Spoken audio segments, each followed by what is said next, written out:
लो आ गई महारानी। अरे जब तेरे को लेट ही आना होता है तो तू मुझे हाँ क्यों बोलती है कि मैं जल्दी आ जाऊंगी? तुझे पता है तेरे चक्कर में हमारे घर में कलेश मचा हुआ है, अब क्या करूं मैं?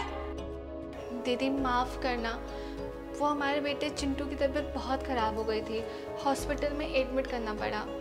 हम जल्दी आने की पूरी कोशिश कर रहे थे लेकिन उसके देखभाल के चक्कर में लेट हो गए। तुझे पता है तेरे पास ना बहाने हमेशा रेडी होते हैं, कोई ना कोई बहाना तेरे पास हमेशा होता है। सुबह से सागर ने कुछ नहीं खाया है, ना ही कोई ब्रेकफास्ट बनाए, अब कौन बनाएगा, कैसे खाएंगे वो? आप फिक्र मत कीजिए ना, हम फटाफट कुछ ना कुछ बना देंगे, वो भूखे नहीं जाएंगे। कैसे बनाएगी? ऐसे बहस करके मुझसे, या खड़ी खड़ी मुझको घूरती रहेगी या जाके कुछ बनाएगी भी? दिमाग खराब करके रखा हुआ है मेरा।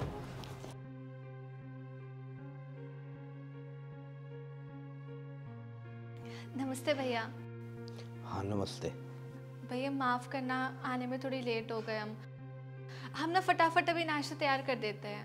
अरे कोई बात नहीं, तुम रहने दो, मैं कुछ बाहर से खा लूँगा। क्यों खा लोगे बाहर से? यहाँ घर से खाली पेट जाओगे क्या तुम? और तू यहाँ खड़ी खड़ी बातें करती रहेगी, कुछ बनाएगी जाके अंदर। सौरभ, मैं कुछ बाहर से खा लेता ना, तुम मुझे कोई दूसरा काम बता दो, वो कर लेगी। अगर तुम्हें पता है तुमने सर पर चढ़ा रखा है इसको, वरना इतना बोले नहीं कुछ। ये पूजा कितना टाइम लगेगा? हाँ जी बस आई।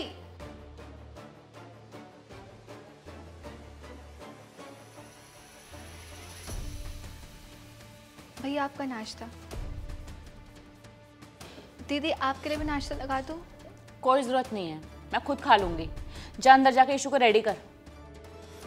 पूजा, तुम्हारे बेटे की तबीयत कैसी है? भैया रात भर उल्टियाँ करता रहा, बहुत तबीयत खराब है उसकी। अभी दवाई दी थी ना तो थोड़ा आराम है, इसलिए हम यहाँ पे आ गए काम करने। यहाँ काम खत्म करके फटाफट हम घर चले जाएंगे।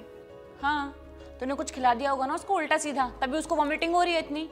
नहीं नहीं दीदी, हम बाहर का तो उसे कुछ खाने ही नहीं देते हैं, अपने हाथ का बना खाना ही खिलाते हैं। वो बस आपने उस दिन केक दिया था ना, उसे खाने के बाद ही उसकी तबीयत खराब हो गई। सागर देख रहे हो तुम, इसके कहने का मतलब है जो केक मैंने इसको दिया उससे उसके बेटे की तबीयत खराब हुई है। एक तो इनके लिए कुछ भला सोचो, ऊपर से इनके सुनो भी। नहीं नहीं दीदी, हमारा वो मतलब नहीं था, आप गलत समझ रही है। पूजा कोई बात नहीं, तुम जाकर इशू को रेडी कर दो, जाओ।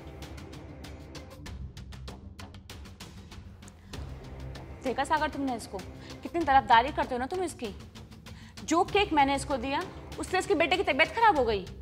एक तो इन लोगों के लिए कुछ सोचो, ऊपर से हमें ही सुना के चले जाते हैं। भलाई का तो जमाना ही नहीं है। सौरभ, तो कौन सा कुछ गलत कह रही थी? बिल्कुल ठीक ही तो कह रही थी वो। क्या मतलब? मतलब यही, हफ्ते भर पुराना केक तुमने अपनी बेटी को तो खाने के लिए मना कर दिया। क्यों? क्योंकि वो खराब था, इससे अपनी बेटी की तबीयत खराब हो जाती। और वही केक तुमने नौकरानी की बेटी के लिए दे दिया, जिससे बेचारे की बेटी की तबीयत खराब हो गई। और अब खुद गलती करके उसके ऊपर इल्ज़ाम थोप रही हो तुम। सौरभ, तुम्हें शर्म आनी चाहिए। देखो सौरभ, जैसे तुम्हें अपनी बच्ची इतनी प्यारी है ना, ऐसे उस काम वाली को अपना बेटा बहुत प्यारा है। हर किसी को अपने बच्चे प्यारे होते हैं सौरभ। उनके अगर हल्की सी आँच भी आ जाती है ना, तो पता नहीं ऐसा लगता है कि जैसे उनके बच्चों को क्या ही हो गया हो।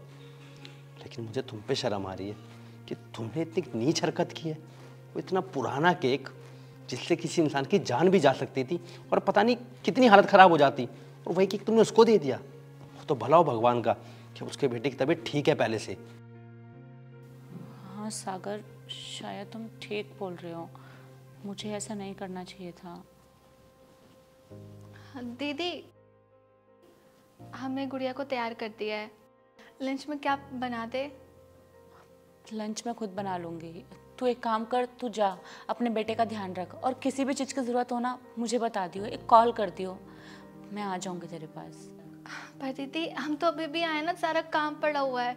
मैंने कहा ना मैं सब कुछ कर लूँगी, तू जा, अभी बेटे को तेरी ज़्यादा ज़रूरत है, जा उसका ध्यान रख।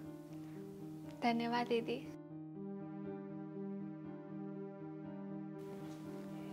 चलो अच्छी बात है, अपनी गलती का एहसास हो गया। जाओ जाकर इशू का लंच बना दो, उसे स्कूल के लिए लेट हो रहा होगा। मैं ही बस ब्रेकफास्ट करके निकल रहा हूँ।